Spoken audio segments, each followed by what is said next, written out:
1981 proudly presents highlights of the 1981 South Australian National Football League Grand Final between Port Adelaide and Glenelg. The atmosphere here at Port Adelaide is absolutely electric. Ashley and I've been involved with the media coming down into the Port Adelaide rooms on a few occasions over the last couple of years, but I don't think I've ever seen it as tight as what it is at the moment. No, it's very tense. There's a lot of pressure on us too this year again because, we're going for three in a row, and I think as each year goes by, that puts that extra pressure on you, and, that the players are responding in that manner. But you're certainly right. It is electrifying here today. So Paul Weston shaking hands with Brian Cunningham and Sir Jim Hardy about to toss the coin into the air, and the players very anxious to see which way this toss will happen to go. And a lot of discussion going on at the moment. There's more battery men and cameramen than players at the moment, but the toss has gone into the air. Brian Cunningham has a look at the coin. He hesitates. He's won the toss, and Port Adelaide will kick with the aid of this breeze, and Port Adelaide will kick to the northern end of Football Park in a crucial first quarter of the 1981 Grand Final. Back to you, Rod. One tactical thing, Rod. Martin is starting as a follower. Abernethy on a wing. Kinnear on the other wing. Tony Martin opening on the ball for Port Adelaide. McFarlane on the half-forward flank.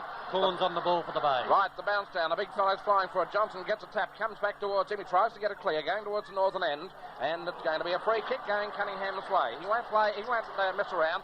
Gets between a couple of players. Puts it out wide towards that left half-forward flank position. Players are bearing down on it. They tap it down. It's going down very, very close to the line. And over the top again. A chance for Martin. A kick off the ground. The umpire's seen a free kick going Port Adelaide's way, and it's going to Martin. Yes, that's an interesting move. Martin has opened as a follower. Abernethy the wing. The kick by Martin, as I said, not messing around. Down towards full forward. Up they go. Granger got set for it. Couldn't control it. The ball flicked up out of the pack. Here's a chance now. It can't be controlled. Eventually comes out wide. The handball coming out of the pack. Coming down in towards that right forward pocket position. Players coming over the top. And Call eventually takes it over. And it'll be a throw-in.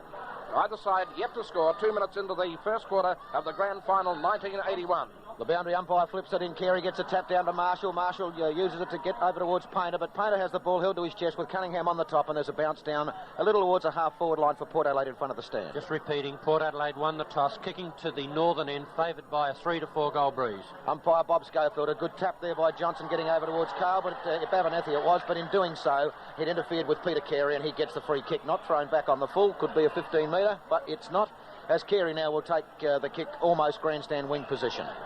Big Peter Carey goes short. Here's the lead on from Marshall. It's spoilt there by Giles. In comes Marshall again. Players with their body over the ball at the moment. Picked up by Painter. His short kick up towards a half-forward line. Grand Final nerves as McFarlane drops the mark. Gets the handball to Corns. It's taken out of Corns' hands. Back to Painter. Painter from the half-forward line. Hooks it into the full-forward area. Copping gets his hands to the ball but can't take the mark. It's running to back of the pack. Uses there with his body over the ball. Very strong pressure stuff at the moment as the ball comes out, giving Copping an opportunity. He goes to the ground with the ball underneath him. 2 or 3 players on top of him. And the umpire in Bob Schofield will bounce at centre-half forward for Glenelg. Things just steadying down, just a fraction at the moment. Opened up at lightning pace, down towards full forward. Up they go. Pate went up for the ball, couldn't get it. It's at centre-half forward, taken there. Clifford tries to swing it around, which he's done. Gets it down, bounces badly. It goes in towards the pocket. Lahoo's been grabbed. Redden into the ground by Cale. He gets a handball to Belton. Open goal. He's got it in front. Shoots it on, hits the post. Would you believe it? Excellent play by Cale. He ran Lahoo down, put a terrific tackle upon him, grabbed the ball, gave it to Belton. Belton towards the goal, the open goal, made the first mistake of the game, off the side of the boot, hit the post, a point to score. In comes Warren, taps it in front of him. Good shepherding there by Port Adelaide, allows Warren to get the kick. His kick up towards the grandstand wing position, nearly trapped there by Abernethy, scoops it off the ground over to Belton. Belton has a touch of the fumbles but regains his composure, gets the handball under Clifford. Clifford through centre-half forward, lines them up, the kick's on its way, a long one into the full forward area, 1-on-1, Coleman and Evans too good on this occasion. Yeah, stronger body. We just saw a clash of the 2 bodies before. Coleman was too good on the first occasion, but on this occasion Evans stood his ground just that bit better judgment, and he's taken the mark right alongside the point post. Very, very tight angle indeed, only about 12 to 13 metres out from goal. Tim Evans very deliberate, no movement in the Port Adelaide forward lines as Evans is definitely going to line them up to post his 97th goal. It's on the way. What's the goal umpire's decision? I think it's too skinny. It is. The minor score on the board to Port Adelaide. That's their third point. Glenelg yet to score. The bounce down now. Johnson against Carey. Carey gets a tap, and it comes in the direction of Belton. Belton's got plenty of speed. The handball's good to Ebert. Ebert lines them up. 40 metres out. It's on its way. Will it be touched? I reckon it's there. The first goal on the board in the 1981 Grand Final to Port Adelaide. Off the boot of Russell Ebert. Port 1-3-9. Glenelg yet to score. A hurried kick heads towards the grandstand half-forward flank for the Magpies. Bounces awkwardly for Cale. In comes Tate. He's given the hip and shoulder. In comes little Bradley. He goes to the ground. Belton's at the bottom of the pack. Taken away by Granger. Granger gets it out to Clifford. Clifford lines him up from centre half forward. It's on its way. It's a good-looking kick. Has it got the distance? Evans has taken the mark. Is he out of play? Is it a goal? It's a goal by Clifford. It's there. The second goal to Port Adelaide. 2-3-15. Glenelg get to score. Bob Hammond. But I make the point already that Belton had a hand in both of those goals. He was the player that gave Ebert the previous goal with a very effective handball. On that occasion, he just dribbled the ball off his boot. He saw Clifford free. He couldn't get his hands to it. He just tapped it over with his boot. Gave Clifford the open goal. Port Adelaide 2-3. Glenelg yet to score. 12 minutes into the first quarter. And in the centre with umpire Peter Mead to commence the action once more. There's the tap down, comes out towards Clifford. He's met from the front position. It goes to Pake, gets rid of it very, very quickly. Over to Weston, on to McDermott with the handball. McDermott towards that outer side half-forward flank, looking for Copping. Knocked away from him by Warren. In comes Kinnear. He can't control it. Copping getting back over the top of the ball. It'll be forced out now to Weston. Oh, Weston does it beautifully. Over to Vady. Vady's kick is a worm burner, but picked up on the half volley by Kernahan. Kernahan from 30 metres into that left forward pocket. Painter's getting underneath the ball, but the ball will beat him over the line, and a throw-in to take place about 10 to 15 metres around from the left behind post at the Grange Golf Club end. Glenelg against the breeze in this first quarter have yet to score, with Port Adelaide leading 2-3 at the 13-minute mark, and Rod McLeod. The throw in Vady up against Johnson. The ball comes back into the pack again. Still waiting to get it clear. It goes back towards Kernahan. He couldn't recover, and the whistle blows. It'll be a bounce down. 2-3-15 Port Adelaide. Glenelg get to score. And a little bit overcast here at Football Park at the moment. The bounce down about to take place. Johnson up against Vady. It's Johnson to get his hands to the ball. There's the ball shot out in towards the forward pocket position. Chance for Warren to pick it up, but he's over the line. It'll be a throw-in that left forward pocket at the southern end. Glenelg, interesting tactics. They're leaving McDermott back out around the centre to look after Ebert, and that's allowing Weston to get right into the forward pocket. Well, there was Weston going for a tap, actually. It ends up with Belton. He gets a handball out. It's found Eckerman. Eckerman with a kick wide towards that outer side. Could be very, very close to the line. In fact, it would be over the line, and the free kick going the Bay's way. 2-3-15 Port Adelaide. Glenelg yet to score. The pass was intended for the Glenelg side, but picked up on that back flank position. Kinnear. It is Kinnear, yes. It didn't look like him for a moment. As he puts the ball straight down towards centre half forward. He's looking for Granger. A couple of handballs. One went astray. Could have been a little bit dangerous. There's Granger trying to back his way through the pack. He eventually flicks the ball up and goes towards Ebert. Ebert gets a hand pass away. That was Kinnear in there after the ball then. The ball's still in underneath the pack. The umpire watching, indicating a free kick to go Glenelg's way, taken by McFarlane on that half-back flank. So it's 2-3-15. Glenelg get to score. Been playing 14 and a half minutes into the first quarter. The kick-off towards the big timber on that outer side, close to the line again at the back of the pack. It's going to be Kinnear. Gets a very quick kick over towards the, or more towards the centre of the ground. The ball eventually handballed over to Cunningham. He goes towards centre half forward. Out comes the fist. The ball comes down to Abernethy. No, he's for his own player coming through there in Bradley. They can't get clear. Eventually it'll be Pake to get the ball, and he'll put it up towards centre half forward. That's the direction it's going. The wind catching at the last moment. The ball's still coming in that direction. Player shoved out of the way. Plenty of weight being thrown around. Ball suddenly grabbed high around the head as the ball's taken eventually by Walter. Walter's kicked very, very high in the air, straight across the face of goal, and a good mark taken by Copping. Yes, better judgment. The ball swirled around the air. Copping never took his eye off the ball, got under the fall of the ball, and took a very safe mark in the forward pocket. We have a very hard goal to get this one, Bob, going towards that southern end, because the breeze is against him. He's allowing for it. By gee, I'll tell you what, he's pretty close to it. He's put it through, and it's a goal to Copping. The first for him, the first for the Bays. They've got their score on the board, 2-3-15. Glenelg are on one goal, and down to boundary side and to David Christie. And the city obscured by rain at the moment. Coleman's kick now out towards the outer side once more. Johnson gets one hand of the ball. Kinnear's in front position. He goes to the ground. Brown's on top of him. He's going to get a free kick, Kinnear, for a push in the back. Got support there from Ebert. Ebert short pass towards centre half forward to Clifford, and Clifford unattended takes the mark. And certainly we've got rain coming down fairly heavily now. Clifford now. About 55 metres out from goal. It'll be an assisting breeze. Oh, it's a magnificent kick by Clifford. A magnificent kick in distance and accuracy, and it's there. The second goal on the board. Gee, that's a lifter, Bob. Port Adelaide 3-5-23. Glenelg 1 goal 6. Yes, well set up by Ebert. Ebert broke off the half-forward flank, puts the ball to centre-half forward where Clifford received a perfect pass, and he's had a number of kicks. We'll just check how many. Yes, Clifford, along with Ebert, one of the top kick getters, 5 kicks, taking the 1 mark, which he just took in that magnificent 60-metre goal. With his 5th kick, of course, as John Robinson said, a 50 to 60-metre goal, a magnificent effort. Right, the ball comes out of centre. They got the chance again as it shot towards that forward pocket, but no, it's going to be Lahu there, judging the ball a little bit better than Belton on that occasion, and Lahu takes the mark.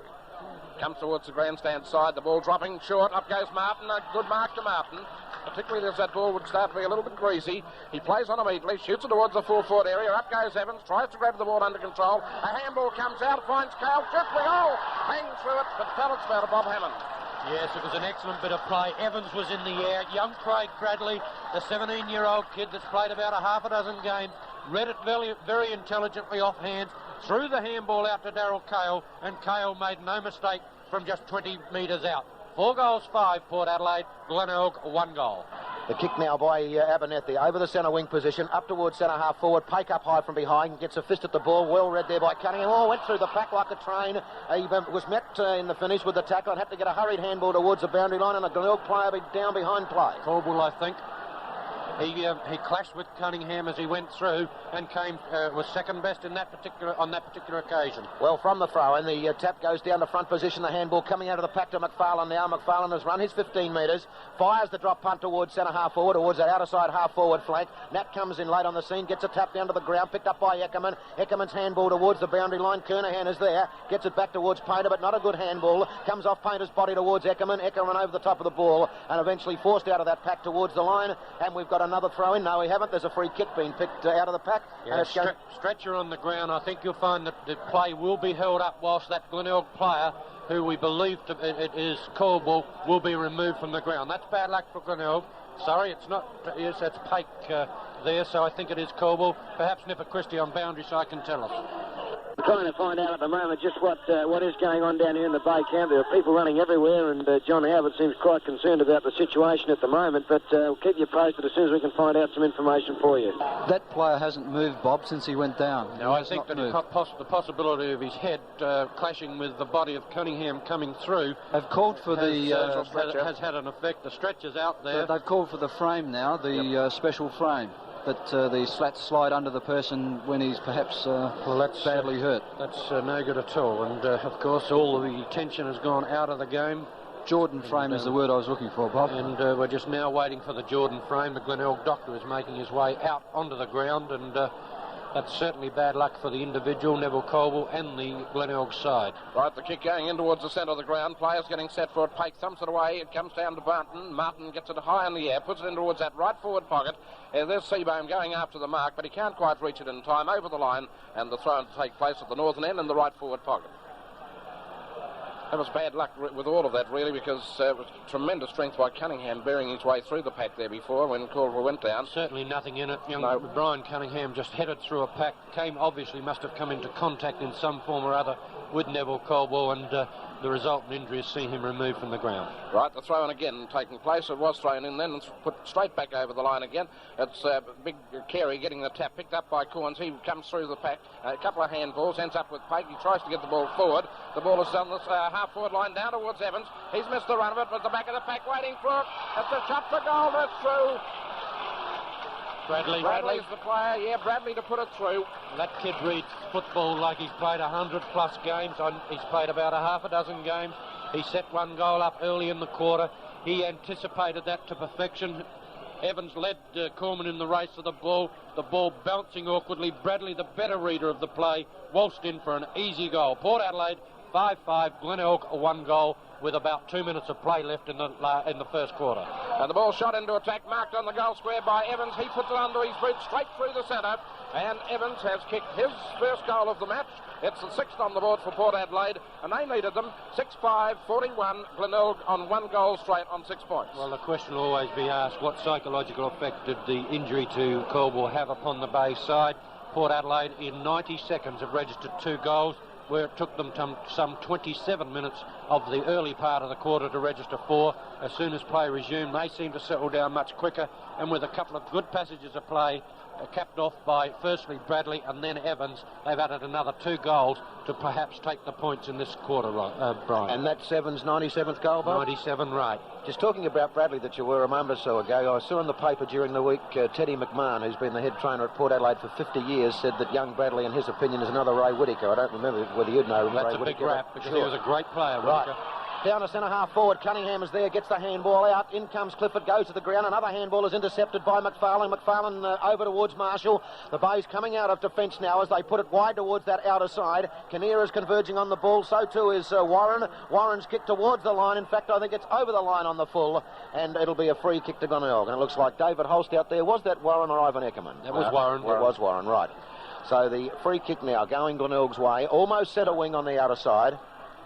Marshall's kick up towards the half-forward line. Nat is there up from behind as Greg Phillips can't take the mark. Onto the deck it goes. The ball coming out of the pack now. An opportunity for Warren once more as he comes out of that half-back flank on the outer side. The kick heading towards the centre of the ground. Oh, big Peter Carey should have taken the mark, but gets the handball over to Corns, but puts him under a lot of pressure. Corns has got to get rid of it. It's intercepted by Martin. Martin sidesteps his opponent, drives a long kick into that right forward pocket. Evans is there. Corman from behind. The ball off both of those players' hands towards the line. In fact, across the line for a throw-in in that right full forward pocket for the Magpies. Siren must be very, very close. The boundary umpire in possession once more. It's Granger, Carey with a tap down towards Pike. Pike coming through centre half back now. It's a wobbly kick towards the centre of the ground. An opportunity for Kernahan. He can't pick it up. He goes to the ground. The ball underneath him. In comes Giles. Giles picks it up. Put the Magpies into attack towards full forward. But in front, it's Corman. He takes the defensive mark as the siren sounds to end a very, very interesting first quarter indeed. A most unusual first quarter in a grand final as Port Adelaide lead 6-5, 41. Glenelg 1 goal, 6. Well, looking at the Port Adelaide side, that's okay. Martin is the top kick getter there. He's had 8 kicks, taken 1 mark and dished out the 1 handball. Ebert's had a great influence from the centre. He's had 7 kicks.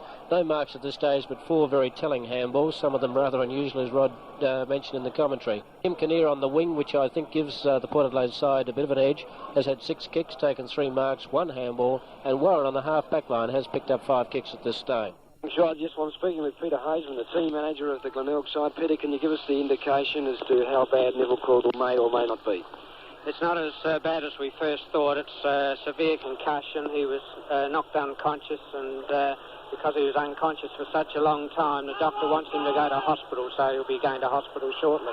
Thanks very much for your time, Peter.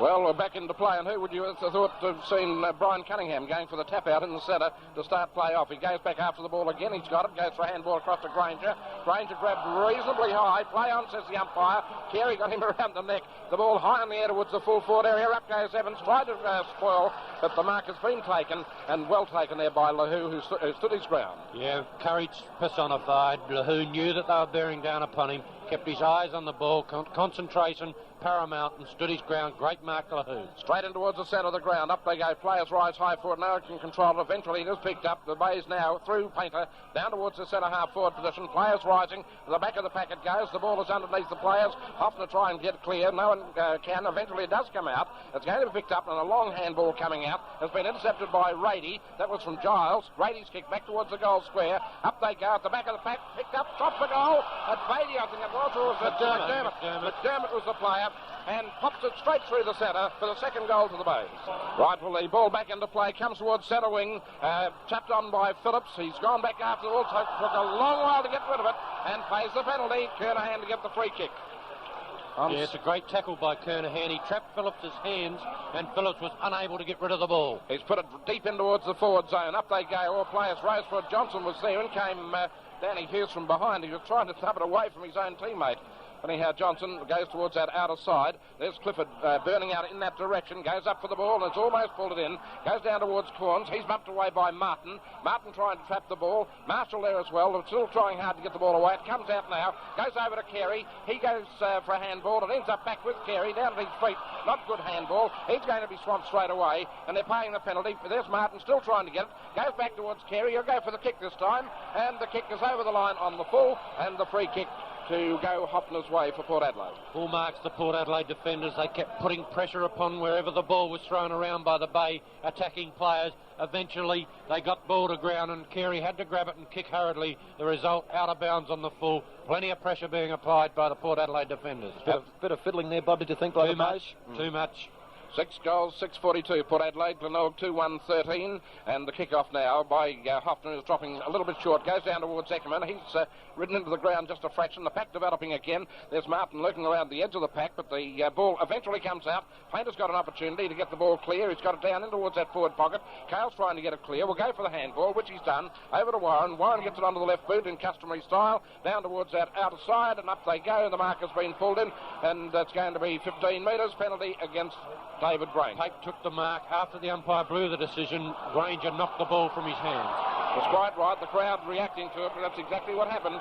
6-6-42. Granger losing concentration, going to the umpire, questioning it. That won't do him any good whatsoever. The ball into the goal square. Players rising for it. A mark has been taken there, and well judged. Right on that last line of defence.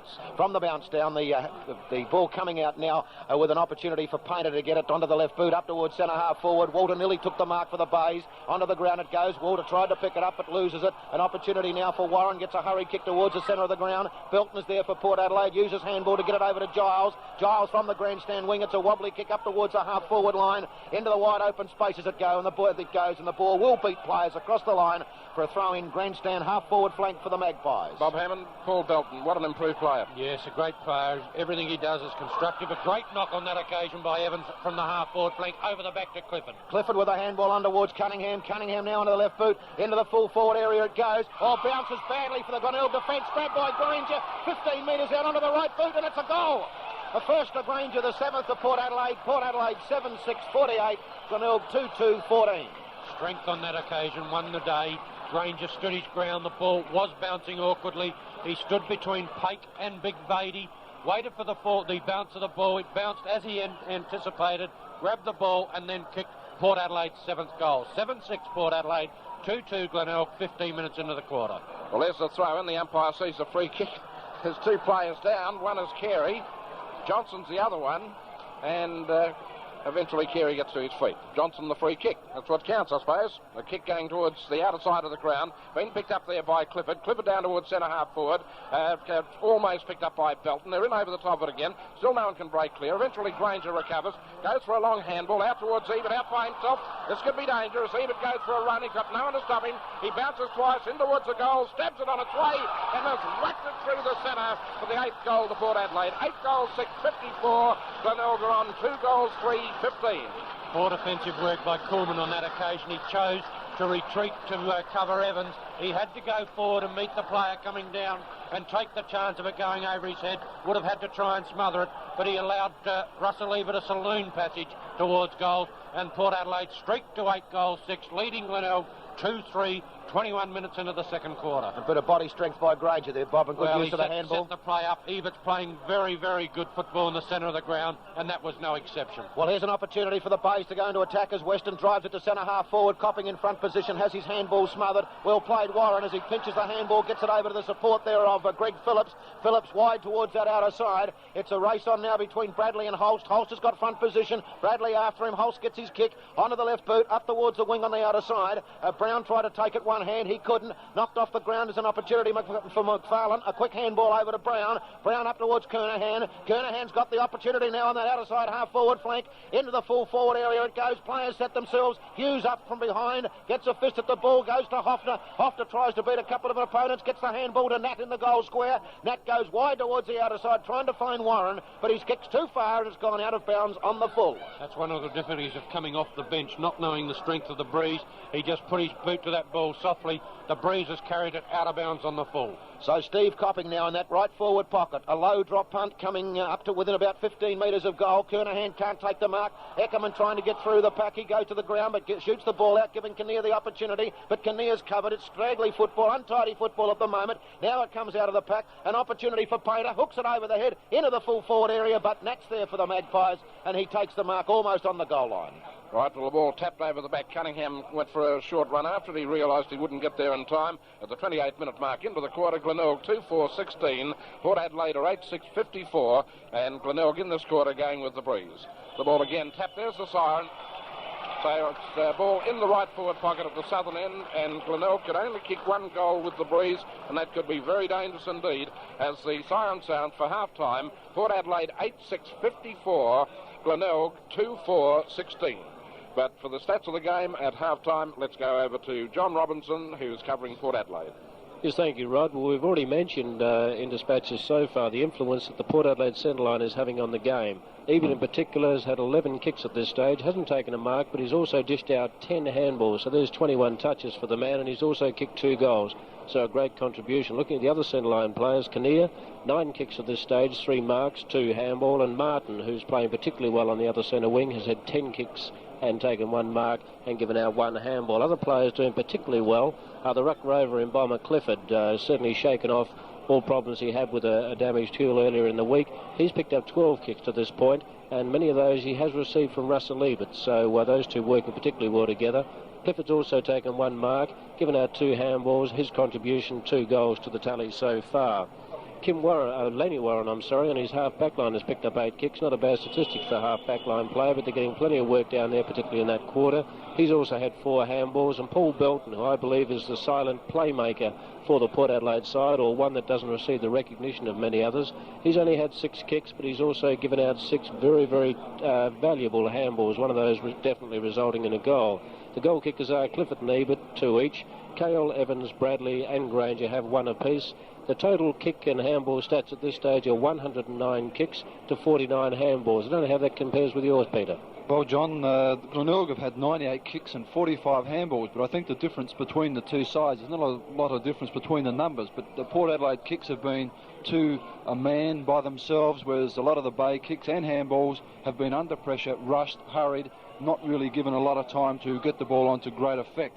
You were talking about the Port Adelaide centre line of Kinnear, Ebert and Martin they've had 30 kicks in total as a quick guess, and Glenelg are being beaten across here at the moment. Brown, Weston and Marshall to date have only been able to manage 20 kicks between them, and to that extent Paul Weston, being in the centre, has had 11. Perhaps the switch of wings will be able to do something to stop that, with Marshall going across onto Kinnear, where probably everybody expected him to front up. But Weston's been their best kick getter, 11 kicks and 5 handballs. McDermott, one of their better players last week, 10 kicks, 2 handballs. Painter, 9 and 3. Carey doing a little bit of the acting today, 6 kicks, 8 handballs, 2 marks. Marshall, 6 kicks on his wing. And Graham Corns, not really in the play as much as we would have expected. He's only had 5 kicks, but has managed to pick up 6 handballs, and one of the things is he's only had 1 mark to date. Free kicks, very interesting at the moment. Not a lot of difference between them. Port Adelaide have had 18, but they've had 9 in defence, 6 across the centre and 3 up forward, while for Glenelg they've had 20, but they've had 12 in defence, and most of those free kicks in defence were mainly in the first quarter. They've had 4 across centre and 4 up forward, so really free kicks, not a lot in it at this stage, but Glenelg at the moment lacking run and need to do a lot. Well, that's the story. 8-6 Port Adelaide, Glenelg 2-4, half-time, 1981 grand final. Rivals into play. Port Adelaide into attack. The ball gathered up there by Kinnear, high in the air from centre half forward. Puts it down towards Evans. He went up for the ball, couldn't take it. Comes down to Bradley. Bradley goes out towards the outer side, and it's picked up there by Cunningham. Oh, intelligent play, the kid on that occasion. Another person would have just kicked blindly. He waited, he held the ball up and gave it to Cunningham. Cunningham's kick, that's unusual for him. This is going to be a bad one. Up they go, and Clifford. No, it's not. It's Cale. What are we talking about? Cale, better judgment on that occasion. Took it over Corns. Corns didn't like it, retaliated, but the kick is there at centre-half forward, and Cale now with the free kick, with the mark. He lines up, he's got 1 on the board. What is it? It's number 2, second goal, and a very handy start to the quarter for Port Adelaide, and they're going closer to their triple premiership in a row, and 9 goals, 6. They're on 60 points. Glenelg 2-4, 16. It'll be interesting to see whether Glenelg do run a loose player in defence in the second quarter. Port Adelaide did that with Cale and did it very, very effectively. Glenelg at this stage haven't a loose player in defence. Right, the ball's back in the centre. The bounce down about to take place. The crowd did come to life for a short time. Let's see if they still do so. The ball comes out of it, picked up there by Marshall it was. Yes, Marshall going for the kick. There's Clifford leading in the run for the ball.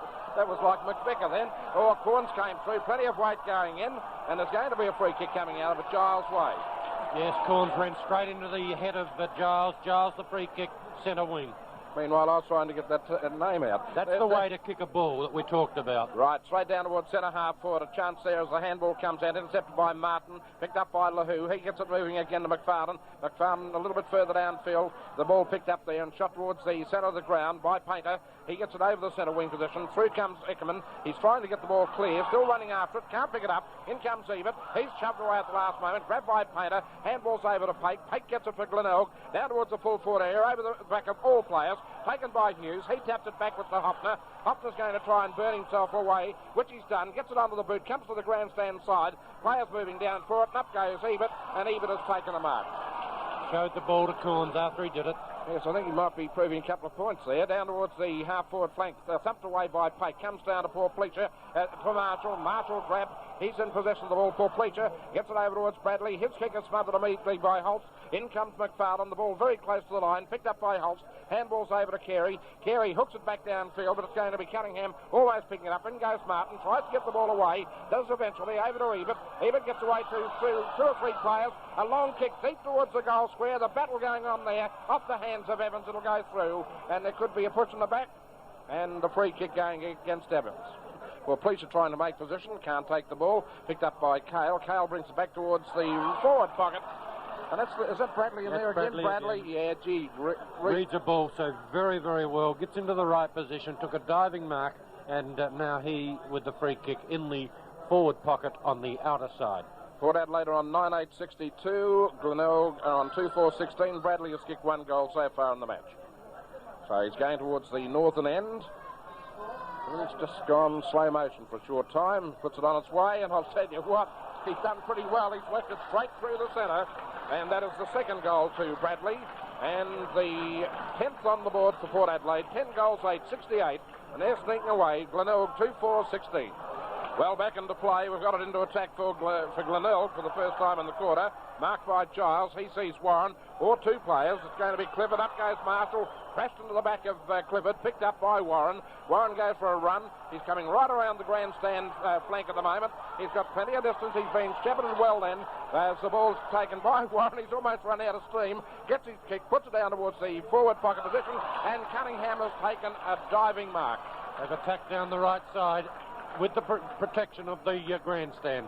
Well, there's the ball deep in towards the full forward area. Comes down towards Cale. Can he pick it up? He rides the bump, tries to get the handball out. Goes back into the pack again. The umpire watching very closely as it's only a matter of about 20 metres out from the Port Adelaide goal at the northern end. 10 goals, 8-68. Port Adelaide, Glenelg on 2-4. They're on 16. The bounce down about to take place. And it's umpire Peter Mead to take that bounce down. With the big fellows in there, Granger will take it for Port Adelaide. Seabohm for Glenelg. The tap comes down towards little McGuinness. McGuinness under pressure gets a handball into the grandstand back pocket position. LaHoo in front position gets a shove in the back. And Jim LaHoo with the free kick for Glenelg. Coolman going towards that outer side. Looking for big Carey. No, he swings it a little bit short, and it's a bad kick. It's going astray. In comes Martin, but he couldn't take it. The ball comes to the back of the pack. Picked up by Weston. He goes one of those customary runs of his right out of the centre. Looks towards centre half forward. Kernahan's making the lead. Almost took the mark. Not controlled, however. The ball tapped out. Goes back towards Weston. Gee, he never stops trying. Over to Brown. Marshall comes in. He's going to be put right under the hammer. Gets the handball out. They're still battling hard as it comes down towards Warren. Warren has got the ball for Port Adelaide. His kick goes straight down towards Belton. And Belton is there running past his Cunningham. Beautiful football as it goes down towards the full forward area. But to be taken there by Evans. Rides the bump. His kick. A shocker.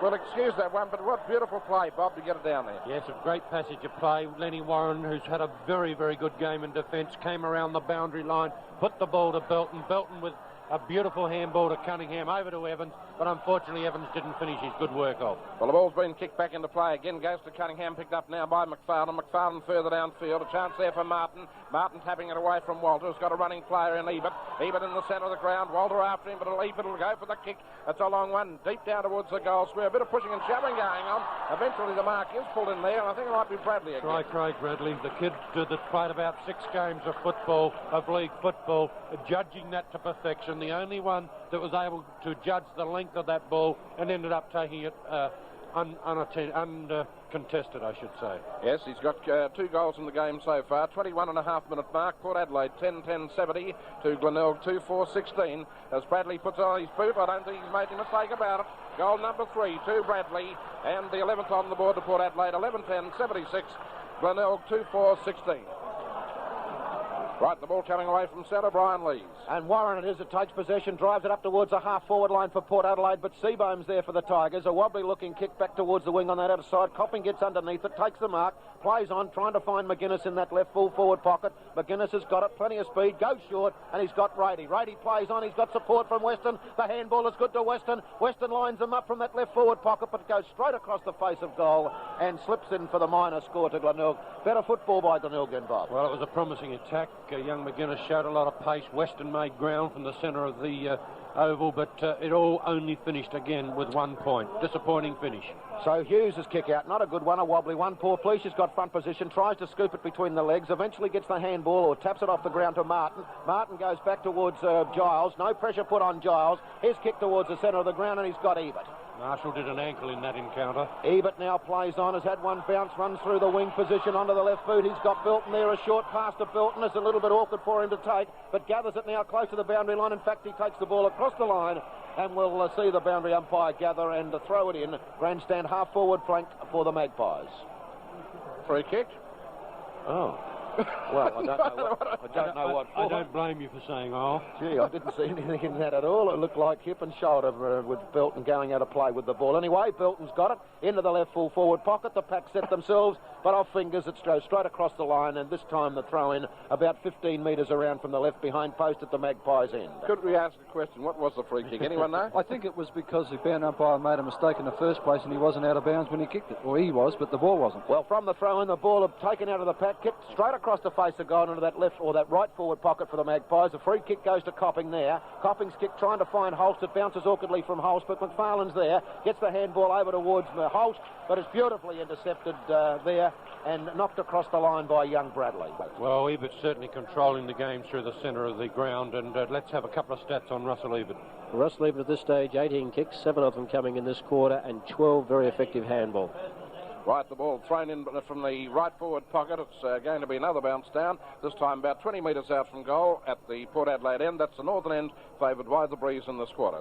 Port Adelaide 11-11-77, 60 points in front of Glenelg, 2-5-17.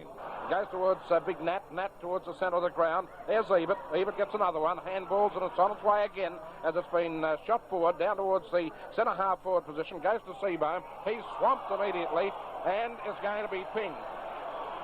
A funny interpretation. I don't reckon he had a shot getting rid of that. Well, he turned around to head out from goal and, of course, was confronted by a Port Adelaide player.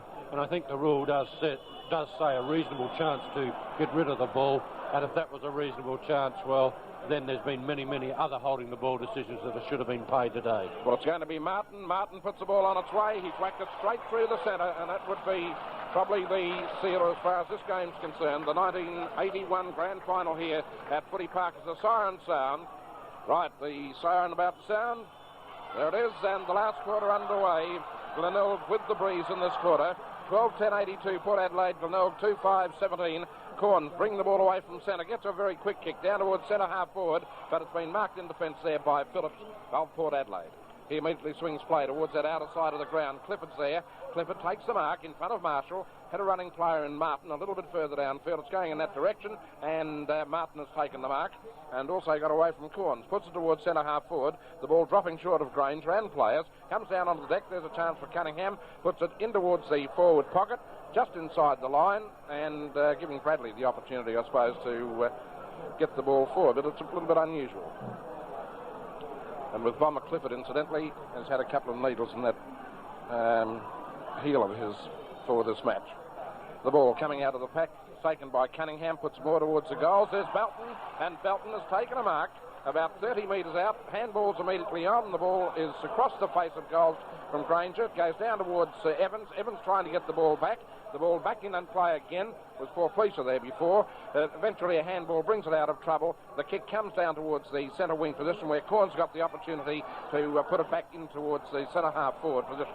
Or half forward flank, if you like to name it that way. But the only person there is Hughes, and Hughes takes a well-judged mark for Port Adelaide. 12-10-82 to 2-5-17. Hughes, the kick. A wobbly one in towards the centre of the ground. Carey is there. Clifford came in. Corns was watching him. Carey stood behind and took the mark right on the Tiger emblem. Lahu out towards the wing on the outer side. Carey and Johnson, neither of the big players can mark it, but it's well read by Weston. Weston picks it up. A long kick in towards centre half forward, puts the Bays into attack. Off Hoffner's hands, back towards Walter. And Walter's been paid either a free kick or a mark. It couldn't have possibly been a mark, Bob. Well, it wasn't either. Fair enough. I was damn sure that Hoffner had his hands to the ball first. Yes, he did. And Walter very fortunate to have this kick. OK, Walter about 40 metres out, directly in front. The kick's on its way. The goal, the umpire not moving all that much. He indicates that it's there. So the first goal on the board to Glenelg since half-time. And they now go to 3-5-23, trailing Port Adelaide 12-10-82. So a throw-in in front of the scoreboard, 8 minutes into the final quarter. Port Adelaide 12-10-82, Glenelg 3-6-24, and Rod McLeod. That's Granger, gets a handball straight over towards Ebert. Ebert down towards the full forward area, waiting here, all by himself. You can't let him. There's Darryl Cale, about 20 metres out from goal. 25 metres down, a player down behind play. Darryl Cale has kicked two, puts it on its way. The wind is catching it. It's going to drop short. Evans marks. Goes for the handball over towards Cunningham. Puts him straight under the hammer. Into the goal square. Players rise for it. Marked by Belton. Play on it would have to be. Distance wasn't there. Handball comes out. There's Granger ridden into the ground. Play on, says the umpire again. The pack developing. And Granger indicating what's going on. He's given away a free kick. I think he indicated the umpires had a mental block. Yes, I think he indicated something. Anyhow, the kick now goes straight down towards the centre, through the back of the pack. There's a handball coming out, goes towards Clifford. He can't get too far away. Taken by Kinnear. He flips out a hand pass over in the direction of Belton. Taken by Clifford. He pushes it down in towards the goal square. Player there rising for it. A good mark taken in that defensive position by Seabourn. But it's Belton into the goal square. Kuhlman in front position. Gets the ball, goes for the handball, and puts it straight over the line. Now, the umpire will give away a free kick here, I would feel, to go Evans' way, deliberately put over the line. Can I make a point here? The umpire, the kick should be taken right on the boundary line, and he's going to give it to him, 5 metres inside the boundary line? Unless there was a free kick. Unless he's ruled it a throw or something of that nature, so he's obviously brought it back to that point. That's right. Right, so it's 12-10-82. Evans lining up into a very, very stiff breeze. Be a difficult goal, this one. 3-6-24, Glenelg.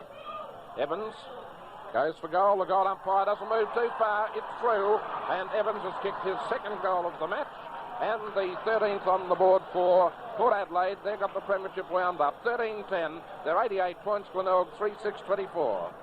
Right, comment from Bob Hammond. Well, the biggest point of interest now is whether probably Tim Evans can kick 2 further goals. I think he's on 98 for the season.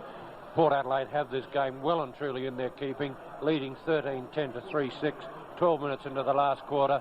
Probably a difficult task for Evans to kick another 2 goals, because I think Port Adelaide are quite happy to just play the defensive football and keep it on the outer. Well, they've got it on the outer side now. The mark being pulled in that position, looking for leads further downfield. The ball is delivered in that direction. There's Belton moving over. The ball is over the line on the full. Lahu will get the free kick, and once again it escapes the chance for Tim Evans to get those vital goals. The kick by Lahu is more towards the centre of the ground. Players rise. A good mark from behind. That had to be Ebert. Number 7. Yes. Best on ground by a mile. Kick number 22 coming up. Played a magnificent game. That's probably the best finals match I have seen from Russell Ebert, and he's played some good games in his career. 13-10-88, Port Adelaide, Glenelg 3-6-24. The kick dropping just a fraction short, but Granger has taken a mark. He stood his ground, took the mark. He had a couple of players around. One was poor Fleischer. He's got Kinnear over at centre half forward, but tends to put it down deep, giving the big fellow number 5 a chance. He rises for it. Up goes Holst, almost brought the ball down under control. In fact, the umpire judges that it was either that or a free kick to Lahu, and Lahu has taken the kick now in the forward pocket at the southern end on the outer side. Bob Hammond, just a very quick comment. We've said it over and over again. Why aren't they kicking straight down the centre? Well, I'm very critical of them. The effort hasn't been there to do the correct thing, go down the centre of the ground. They've been too happy to go down the outer. So Martin now with the pass over to Clifford. Clifford lines them up. It goes over the pack's head, bounces once and across the line, and Clifford has posted his third goal to Port Adelaide. Clifford's third, Port Adelaide 14th, and everything running right for the Magpies as they run right in the 1981 Grand Final, leading at the 16-minute mark, 14-11-95 to Glenelg, 3-6-24. McGuinness has kicked down the wing. Weston is there. Weston takes it under strong opposition from Giles. Weston's kick a long drop punt into the full forward area. Players set themselves. The mark can't be taken at the back of the pack. It's Hoffner. Hoffner picks it up, tears out of that back pocket position, heads the kick towards the grandstand wing. Giles is there. So too is McGuinness. And a great mark by McGuinness. Goes out one hand. A lot of talent, this kid. And beautifully judges. That ball came very, very close to him. So young McGuinness now from the grandstand wing position. Onto his left boot, drives it over centre half forward into the full forward area. Kernahan in front position, knocked away by Hughes. Well read off hands there by Darryl Cale. Cale's high drop punt towards the centre of the ground. Players setting themselves. Cunningham comes in from the front position. Holtz goes to the ground. The ball meanwhile travels wide towards that outer wing. Picked up by Corns, delivered to the half forward line. Marshall is there. An opportunity for Glenelg as Marshall shoots it into the full forward area. Kernahan in front, so too is, or Nat slips into the front position as it comes off both those players to the turf, and immediately players fall on the ball for a bounce down 25 metres out from the Glenelg goal. Bit of by-play behind play. Granger into Lahu. Lahu now receiving the attention of the trainers. The bounce down now pulled out of the air by Weston onto the right boot, fires away, but well offline and out of play on the full. From the throw-in, pulled out of the air by Nat, a hurried handball goes to McFarlane. McFarlane uses handball to get it across to McDermott. McDermott onto Seabohm. Seabohm from centre half back, straight across the centre of the ground to centre half forward, and Steve Kernahan is there and he takes the mark. Kernahan into the right forward pocket. The lead is on there from Painter, and Painter will take it just a little towards the outer side half forward flank. I'll tell you what, haven't some of the fans got very short memories? Yes, they sure have. But anyway, that's football supporters. Very, very fickle, a lot of them. Onto the left boot goes Painter. It's accurate, it's got distance, and Painter has potted it for the fourth goal to Glenelg, the first to Painter, and Glenelg now go to 4-7-31, Port Adelaide 14-11-95. Hughes now, out towards the outer side. Yeah, I'd like a quid, Rod, for every time we've said that this afternoon, out towards the outer side. Off hands to Belton, a quick handball on to Martin. Martin towards a half-forward flank on the outer side. It's Granger and Corns. Granger keeps his eye on the board for the ball. Corns doesn't, comes in from front position, and the Granger has taken the mark. Both Granger and Corns are having quite a few words to each other. Granger eventually shows the ball to Corns, which is rather acting like a school child, in my opinion, anyway. Into the full forward pocket it goes. Coolman is there, gets a tap at the ball. It comes back to Paul Pleasure. Marshall is there, but Paul Pleasure first to the ball, falls across the ball, takes it with him across the line, and we've got a throw in front of the scoreboard. Port Adelaide 14-11-95, Glenelg 4-8-32, 22 and a quarter minutes into the final quarter as it's pulled out of the throw-in now. A quick kick up towards the full forward area. Holst has a touch of the fumbles. Belton underneath the pack trying to get the ball out, but Holst is on top of him, and umpire Peter Mead to bounce about 30 metres out from the Port Adelaide goal as Port lead 14-11-95, Glenelg 4-8-32, 26 minutes into the final quarter, and Rod McLeod. The ball taken away from that centre half back position. A long run taken by McDermott right around the outer side. It comes to the grandstand side now. Thumped away by Hughes in his typical fashion. Comes down toward Rady. In goes Cale. Oh, in comes Warren. Cale over to Kernahan. On to Pake. Pake's got he's got skipper there in Weston. Weston. Hand passes further downfield. I think it was Brown ended up with the ball. Yes. He shot for goal and popped it through. Bottom amongst I bit my tongue. That's where that all started off. And there's nothing worse than that. So that's Brown's first goal of the game. It's the fifth on the board to Glenelg. 5 goals, 8. They're on 38. Port Adelaide 14-11-95. As Holtz kicks off, puts it straight in towards the centre. Up goes Carey. Tried to bring the ball under control. Weston in over the top. The umpire watching the free kick. and Western breaks clear. Immediately goes towards centre half forward. Players rise forward. Brown tried to get the control of it. He's gone back after it again. Gets in between two players. Over to Kernahan. Ball goes astray. It's chopped off again as it comes down towards Warren. He hasn't stopped trying all day. Backs up. Loses the ball when tackled. It goes back into the pack again. There's a handball attempt. It's been smothered again by Weston. Flicked out. Goes over towards centre half forward. Picked up by Marshall. Marshall's got an opportunity. The long kick is on its way. And it's straight through the centre for the 6th goal to Glenelg. It makes it look a little bit more respectable as Marshall puts, that would be his first goal of the game. And it's a final one because there's the siren at the 28th minute mark. And the final scores the Port Adelaide Premiers in 1981, 14-11, 95 to Glenelg, 6-8, 44. It might not have been the close game that everyone wanted, but gee whiz, that's the way we love to win them. Special thanks to a lot of people. I can't talk about them now, but especially one to this fella down here, this coach. He works harder than anyone I know. He's great. To all the football supporters from all over South Australia, and particularly to Port Adelaide, we thank you very much for your support. I'm very proud of the boys over there. They've done a tremendous job this year, and thanks to you, the football public.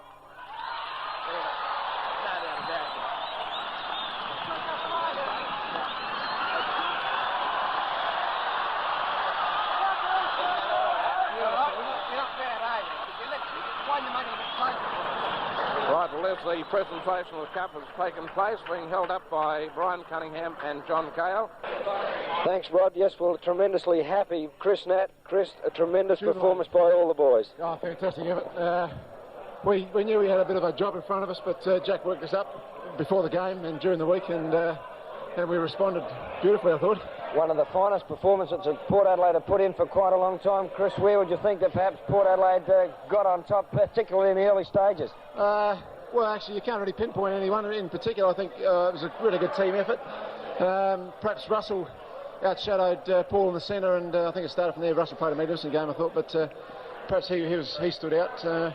But other than that, I think it was a really good team effort. Chris, the performance of the back line was tremendously strong all afternoon, and you must be very proud of the boys back there, as well as all the others, of course, but they had a big, strong job to do, particularly when the Bays were going with the wind. Oh, that's for sure. The young blokes, Lenny Warren played a magnificent game back there. Young Danny Hughes steadied it up, did a real Trevor Sorrell back there, and a great backman's job back there. Young Craig Bradley got a tremendous future, Chris. Oh, unbelievable player, isn't he? He's got a ton of potential. Chris, thanks very much for your time, and have a great night tonight. Thanks, Nick. John Cale, congratulations, Jack. A mighty performance by all the boys. Thanks, David. Yes, I was very pleased. I was saying earlier that the 77 was probably the sweetest because I hadn't won a premiership, but today I got so much satisfaction because of the discipline of the team, their courage, and they just committed themselves all day, and I was very, very pleased. John, I spoke with Chris Nat a short time ago, and there's many seasoned campaigners as far as finals are concerned with the Port Adelaide side. But the youngsters, Danny Hughes and young Craig Bradley, you must be very, very proud of those boys. Well, I was very proud of those two, plus Lenny Warren, who's another youngster. And it just goes on and on with the youth at Port Adelaide. I'd like to just say hello to my father, who's in bed. He's been a good help to me. I suppose your wife too, John. She's had to put up with a heck of a lot, I would imagine, over the last few weeks. Oh, yes. It's a whole team of sacrifices, and my father started it all with his discipline at home, you know, and the hours he spent with me, and then my wife took over from there, and I'm just so pleased that everyone connected with Port Adelaide can enjoy the success. I'll be too tired to. Well, now you can go for it, Jack. Congratulations, mate. And another gentleman who's got a smile from ear to ear, the popular man at Port Adelaide, the captain, Brian Cunningham. Well done, mate. Thanks, Nip. Thanks very much. Tremendously proud man at the moment, I would think, the captain of Port Adelaide side to victory. Yeah, those youngsters today who played so well, Danny Hughes and Craig Bradley and all those blokes, it was absolutely fantastic to see them in their first grand final just perform the way they did. It was tremendous.